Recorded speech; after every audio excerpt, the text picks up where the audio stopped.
नेपाली भाषाको प्रकाशनको इतिहासमा नेपाली पुस्तकहरू र पत्र पत्रिकाको प्रकाशन नेपाल बाहिरबाटै सर्वप्रथम श्री गणेश भएको थाहा पाइन्छ।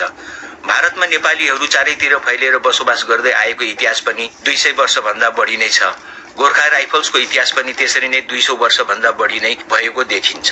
धेरैजसो नेपालीहरूका शिक्षा दीक्षा र साहित्यिक क्रियाकलापहरू प्राय जसो काशीमा नै भएका हुनाले भारतमा नेपाली प्रकाशनको प्रमुख केन्द्र नै काशी रहेको छ, जसलाई वर्तमानमा बनारसी भनिन्छ। यसरी नै आफ्ना बाजे श्रीकृष्ण आचार्य वृद्ध अवस्थामा काशीवास गर्न आउँदा हाम्रा जातीय कवि भानुभक्त आचार्यले पनि 16 वर्षको उमेरमा काशीमा आएर विद्याध्ययन गरेका थिए। झन् मोतीराम भट्ट त 5 वर्षकै उमेरमा नै आफ्नै आमा बाबुसँग काशी आएर फारसी स्कुलमा भर्ना भएर उनले उर्दू, संस्कृत तथा फारसी भाषाको अध्ययन गरेका थिए। उनी नेपाली साहित्यका प्रथम गद्यकारको रूपमा मात्र परिचित नभएर नेपाली भाषा साहित्य पत्रकारिता प्रकाशनको सूत्रपात गराउने प्रथम व्यक्ति नै उनी थिए। यही बसेर उनले रामकृष्ण वर्माको सहयोगमा भारत जीवन प्रेस स्थापना गरे अनि गोर्खा भारत जीवन पत्रिकाको प्रकाशन गरे। अनि सन् 1884 मा उनले भानुभक्त आचार्यको बालकाण्डलाई र 1887 मा सम्पूर्ण रामायण प्रकाशित गरेका थिए। यसरी प्रथमकालीन नेपाली साहित्यको उठानमा काशीको ठूलो र महत्त्वपूर्ण योगदान छ। यता गोर्खा फौजको स्थापना र प्रथम नेपाली व्याकरणको कथा, इस्ट इन्डिया कम्पनी र नेपाल माझको युद्धमा गोर्खाहरूको अतुलनीय बहादुरी, अनुशासन, नुनको सोझोपन आदि देखेर उनीहरूलाई अंग्रेजहरूले आफ्नो पल्टनमा सामेल गर्ने विचार गरे। सुगौली सन्धिपछि अंग्रेजहरूले पहिलो नसरी गोर्खा बटालियन खडा गरी यसमा गोर्खा जवानहरूलाई भर्ना गर्न थाले। भाषाको समस्या अंग्रेजहरू र गोर्खाहरू माझ उत्पन्न भयो र अब उपरान्त अंग्रेज सैनिक र अफिसरहरूले नेपाली भाषा सिक्नु नै पर्ने भयो। भाषाको तात्कालिक समस्यालाई केही मात्रामा भए पनि सुल्झाउन कलकत्ता फोर्ट विलियम कलेजका अरबी र फारसी भाषाका सहप्राध्यापक लेफ्टिनेन्ट जे.ए. एटनले सन् 1820 सम्ममा एउटा व्याकरणको पुस्तक a grammar of the Nepalese language प्रकाशनमा ल्याए। सन् 1821 मा बाइबल नेपालीमा अनुवाद प्रकाशित भयो। 1901 देखि पाद्री गंगा प्रसाद प्रधानले गोर्खे खबर कागज मासिक रूपमा प्रकाशन गरे। यो पत्रिका नेपालको गोर्खापत्र भन्दा केही महिनाले जेठो थियो। यसको प्रकाशन 1932 सम्म चल्यो। पाद्री गंगा प्रसाद प्रधानको यस गोर्खे खबर कागजले सम्पूर्ण नेपाली पत्रकारिताको इतिहासमा मोतीराम भट्टको गोर्खा भारत जीवनपछि दोस्रो स्थान ओगटेको छ। सन् 1901 मा गंगा प्रसाद प्रधानले स्कटिस मिसन अर्फनेज प्रेसलाई किन्ने बित्तिकै यसको नाम पनि गोर्खे प्रेस राखे अनि यसै वर्षदेखि आफ्नो पत्रिकाको नाम पनि गोर्खे खबर कागज राखेर यसै प्रेसबाट यसका मुद्रण र प्रकाशन सुरु गरे। उनका अन्य सबै पुस्तकहरू पनि उनले यसै प्रेसबाट छापेर निकालेका हुन्। यसै गरी सन् 1918 को जनवरी महिनादेखि सुरु भएर पारसमणि प्रधानको सम्पादनमा खरसाङको हरिसिंह प्रेसबाट मासिक चन्द्रिकाको प्रकाशन सुरु भयो।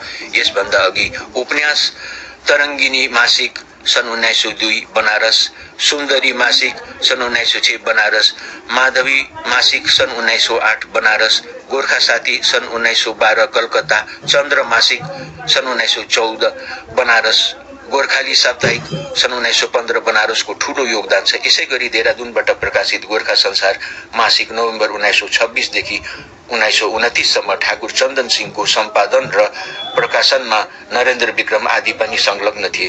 तरुण गोर्खा सन् 1928 देखि ठाकुर चन्दन सिंहकै सम्पादनमा देहरादूनबाट प्रकाशित भएको थियो। 1937 को फरवरीदेखि काशीबाट काशी बहादुर श्रेष्ठको सम्पादनमा उदय मासिक पत्रिका 1968 सम्म जम्मा 31 वर्ष चलेको थियो। त्यसबेला हिन्दी र नेपाली साहित्यका समान रूपले कलम चलाइराखेका गोपाल सिंह नेपालीले पनि केही समयको लागि उदयको सम्पादन भार सम्हालेका थिए। पछि उहाँका सुपुत्र दुर्गा प्रसाद श्रेष्ठज्यूले उदय पत्रिका आज पर्यन्त प्रकाशित गरिराखेका छन्। युगवाणीको प्रकाशन राजनीतिक कारणले बनारस बसेका बेलामा महाकवि लक्ष्मी प्रसाद देवकोटाले सम्पादन गरेका यो पत्रिका सन् 1947 देखि प्रकाशित भयो। भारती सन् 1942 मा दार्जिलिङबाट प्रकाशित पत्रिकाको सम्पादन पारसमणि प्रधान थिए। गोर्खा सन् 1947 देखि कालिम्पोङबाट रामकृष्ण शर्माको सम्पादनमा प्रकाशित यो साप्ताहिक पत्रिका गोर्खालिग नामक राजनैतिक दलको मुखपत्र भए तापनि दार्जिलिङ भेगबाट नेपाली साहित्य, भाषा र सांस्कृतिक चेतनाको विकासमा यसको योगदान ठूलो महत्त्वको रहेको छ। यसअघि सन् 1924 मा दार्जिलिङमा स्थापित नेपाली साहित्य सम्मेलनको मुखपत्रको रूपमा 1931 देखि 1937 सम्म प्रकाशित यस पत्रिकाको सम्पादक पद्म प्रसाद प्रधान थिए। पछि यो पत्रिका दियालु नामले प्रकाशित भइरहेको छ। सन् 1978 देखि स्रष्टाको भूमिका उल्लेखनीय रहेको छ। केदार गुरुङ र उपमान बस्नेतले स्रष्टालाई नियमित र उत्तरोत्तर विकासशील स्तरीयता प्रदान गरेका छन्। अर्कोतिर साहित्यका विविध विधामा लेख्नेहरूलाई प्रोत्साहन दिने उद्देश्यले स्रष्टा पुरस्कारको पनि स्थापना गरे। अर्को महत्वपूर्ण पत्रिका प्रक्रिया पनि कवि वीरभद्र कार्की ढोलेको एक्लो परिश्रमको परिमाण स्वरूप आजसम्म पत्रिका प्रकाशित भइरहेको छ। जोरबङ्गला दार्जिलिङबाट वैशालु पत्रिका 1972 बाट जम्मा 99 अङ्कसम्म प्रकाशित भयो, जसमा केही विशेषाङ्कहरू जस्तै नारी अङ्क, बाल अङ्क, सिक्किम अङ्क, विकलाङ्क अङ्क, जिछरिङ विशेषाङ्क, प्रकाश कोविद विशेषाङ्क लगायत हास्य व्यङ्ग्य पत्रिकाको 207 अङ्कसम्म प्रकाशित लगायत शरद छेत्रीका साहित्य अकादमी पुरस्कृत कृति, चक्रव्यूह र अन्य कृतिहरूको प्रकाशन गरेर लेखकहरूलाई आवश्यक मञ्च प्रदान गरिरहेको वैशालु प्रकाशन र वैशालु पत्रिकाको भूमिका र योगदान उल्लेखनीय हुन्छ।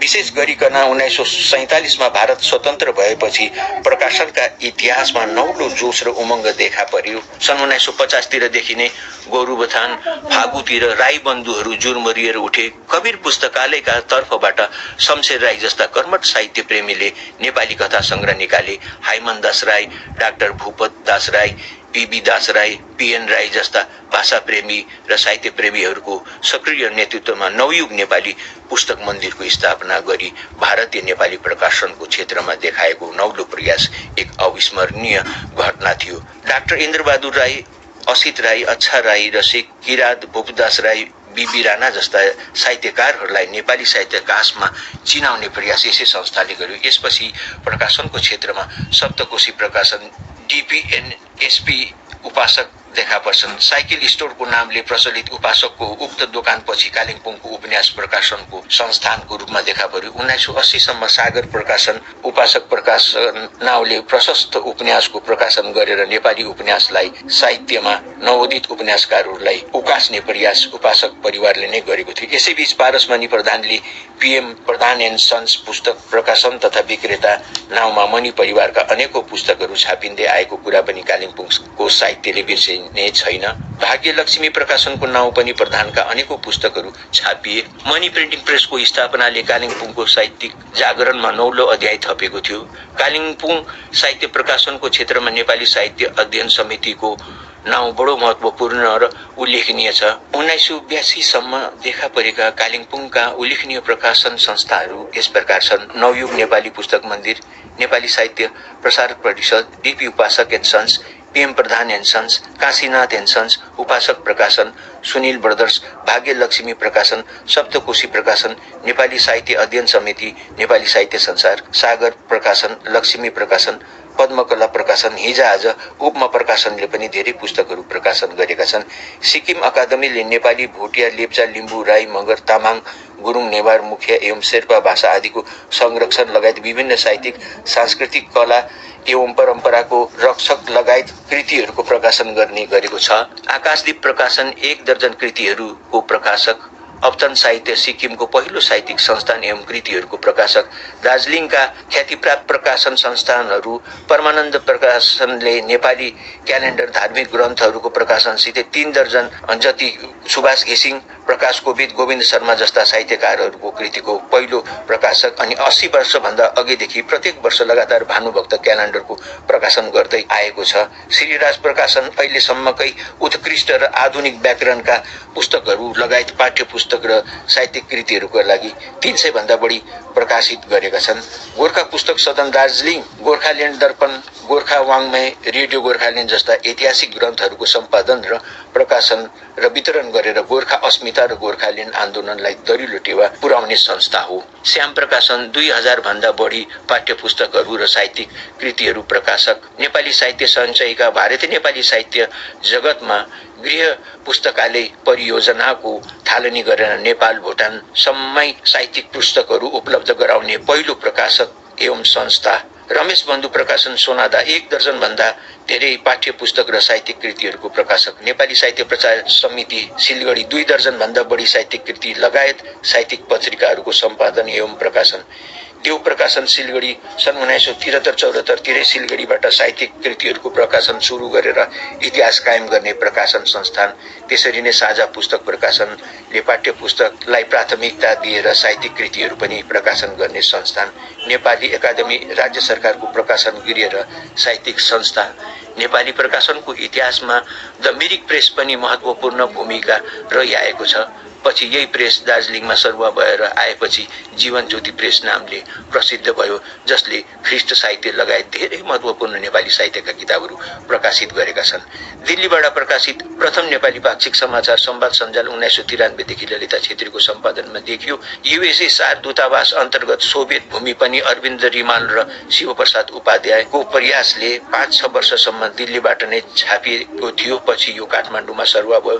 त्यसरी नै मर्मज्ञ आरती थापाको सम्पादन र विष्णुबहादुर गुरुङको सहयोगमा केही अङ्क छापियो। यसअघि बिजुवा डाइजेस्ट सुमनराज तिमसिना र एसडी ढकालले संयुक्त सम्पादन केही अङ्क प्रकाशित गरे। साहित्य अकादमी र राष्ट्रिय पुस्तक न्यास वैज्ञानिकी शब्दावली आयोगबाट पनि नेपाली पुस्तकहरू र कोशहरू प्रकाशित भइरहेको छ। यसरी नै अखिल भारतीय नेपाली भाषा समितिले प्रकाशित गरेका ठाकुर चन्दन सिंह र उनको योगदान, भारतीय नेपाली कथा संग्रह र कविता संग्रह, अस्तित्वको खोजी र हाम्रो भाषा समसामयिक, देहरादूनबाट भूपेन्द्र अधिकारीद्वारा सम्पादित। सिक्किमका अन्य प्रकाशन संस्थानहरू गान्तोक प्रकाशन, आङपुरा प्रकाशन, भाइबन्धु प्रकाशन, आजको विचार, सिक्किम प्रकाशन। 1973 देखि निर्माण प्रकाशन, नेपाली साहित्य परिषद, जनपक्ष प्रकाशन 1985 देखि साप्ताहिक समाचार पत्र, विभिन्न साहित्यिक विशेषाङ्कहरू लगायत 2500 भन्दा ज्यादा प्रकाशन। यसरी प्राय जसो भारतको विभिन्न स्थानहरूबाट जहाँनिर वर्षौंदेखि नेपालीहरू बसोबासो गर्दै आएका छन्, त्यहाँनिर नेपाली प्रकाशन कुनै न कुनै रूपमा भई आइरहेको छ। पूर्वाञ्चलका सबैभन्दा पुरानो नेपाली प्रकाशक लामडिङबाट केबी नेपालीको बिन्दु प्रकाशन, बिन्दु प्रिन्टिङ प्रेस नामक आफ्नै छापाखानाबाट धेरै पुस्तकहरू लगायत बिन्दु पत्रिका नियमित रूपले प्रकाशित भइरहेको छ। बोध कुमारी स्मृति प्रकाशन, टिकबोई गुवाहाटीको अनुराग प्रकाशन पहिले हाम्रो ध्वनि पत्रिकाका सम्पादक श्री अनुराग प्रधानकै स्मृतिमा खोले र त्यसरी नै मणिपुर, मेघालय, मिजोराम, नागाल्यान्डतिरबाट नेपाली प्रकाशनको छुट्टै इतिहास छ।